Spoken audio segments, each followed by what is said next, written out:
J'ai fait des études à l'université de Médine, en Arabie Saoudite. J'ai fait des études sur l'islam au Soudan, comme j'ai passé un petit moment aussi, même en Iran. J'ai fait des recherches dans beaucoup de pays musulmans, dont je connais très bien notre religion, comme je m'y connais bien dans d'autres religions. Encore une fois, je vous le dis, je suis un ex-président, j'étais le président des Comores depuis 2006, entre 2006 et 2011. Ce que j'ai bien entendu, bien sûr, j'aimerais bien parler en arabe. Malheureusement, j'ai remarqué qu'il n'y a pas de traduction. C'est pourquoi j'essaie de m'exprimer en français comme je pourrais le faire. J'étais très content d'entendre que tout le monde cherche la paix. Et depuis très longtemps. Mais est-ce qu'on a vraiment la paix? La réalité, c'est que le monde va mal. Le monde va mal. Il faut reconnaître cette réalité. Mais en se posant la question pourquoi, mais on a plusieurs réponses. En parlant de religion, moi je crois qu'après avoir entendu tout ce qu'on a dit ici, j'ai beaucoup apprécié l'intervention de M. Abadi, mais je voulais vous dire qu'il y a deux forces dans nos communautés.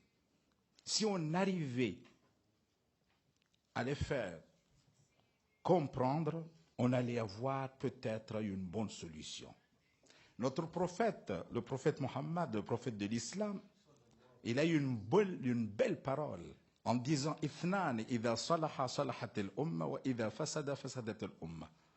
Qu'il y a deux personnes dans chaque communauté. S'ils sont bons, la communauté devient bonne. Et s'ils sont mauvais, c'est fini, la communauté devient mauvaise.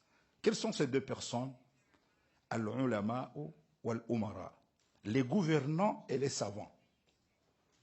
Donc moi, je crois qu'aujourd'hui, dans nos communautés, on a besoin de ces deux personnes. Les hommes politiques, mais aussi les religieux. On a besoin des imams, des mouftis, des évêques, qui doivent se comprendre avec les dirigeants politiques.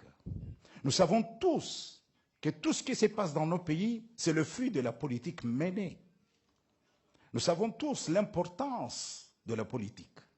Même les habits que nous portons, c'est le fruit de notre politique. Les maisons que nous vivons, c'est le fruit de notre politique. Tout ce que nous vivons dans nos pays, c'est le fruit de la politique. Donc la plupart du temps, des religieux n'essayent pas de comprendre la politique. Quelquefois, ils se disent, même moi, je suis un religieux, je ne m'intéresse pas à la politique. Personnellement, je crois que c'est une erreur. Et le contraire aussi est une erreur, quand des politiques ne s'intéressent pas à la religion. Les politiques, quand ils ne s'intéressent pas à la religion, c'est une erreur aussi. Vous savez, aujourd'hui, nous sommes tous reconnaissants. L'influence de la religion dans toutes les communautés est tellement forte. Et pourquoi? Parce que ce sont les religieux qui répondent à trois questions que chaque individu, chaque être humain cherche les réponses. Chaque individu, il veut avoir ces trois réponses. La première question, c'est que je viens d'où en tant qu'être humain? Et où est-ce que je vais et pourquoi je suis venu? Trois questions. En tant qu'être humain, je viens d'où pour me trouver dans cet univers? Et après ma mort, où est-ce que je vais? Et maintenant que je suis là, qu'est-ce que je dois faire? Qu'est-ce qu'il y a comme rôle qu'on me le demande? Donc avec ces trois questions, ce sont les religions la plupart du temps qui donnent les réponses. C'est pourquoi ils ont beaucoup d'influence sur les individus. Ce sont les religieux qui donnent les vraies réponses dans chaque communauté. Donc je voulais dire par là qu'on a besoin de cette coopération entre les politiques et les religieux. En entendant que les religions ou le dialogue entre les religions se concrétise, mais dès aujourd'hui, je crois que les politiques doivent chercher les religieux pour se comprendre dans chaque communauté, au moins. Moi, je sais que ceux qui ont le pouvoir, comme il vient de le dire, notre frère Ahmadi, ceux qui ont le pouvoir cherchent toujours à garder le pouvoir. Et ceux qui n'ont pas le pouvoir cherchent toujours à avoir le pouvoir. Donc il y aura toujours ce conflit. Mais à côté de ce conflit politique, pour avoir la paix dans ce monde, pour avoir un monde plus meilleur, on a besoin de ces deux forces, la politique et la religion.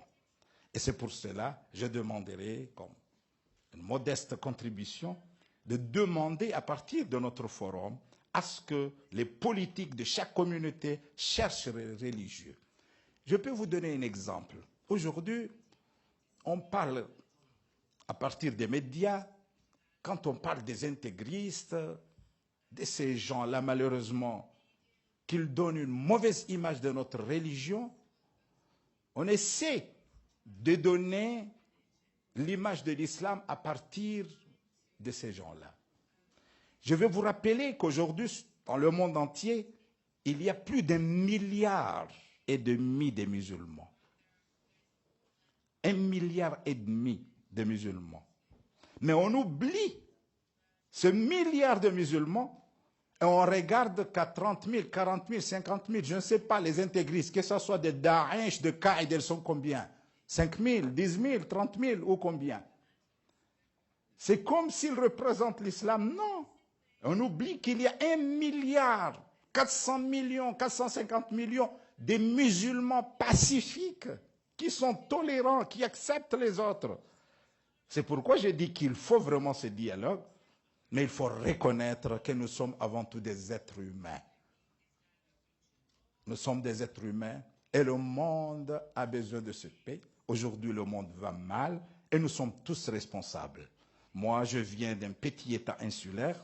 Je crois qu'avec ce forum, on peut proposer, mais parmi les propositions, j'aimerais bien qu'on demande aux politiques de s'intéresser beaucoup plus aux religieux et je demanderai aux savants. Vous savez, parmi les problèmes d'aujourd'hui, c'est que les jeunes ne s'intéressent plus aux savants, ils regardent à partir de l'Internet. Donc je vous remercie et Inch'Allah, tout sera bien. Jazakumullah khayr. Thank you.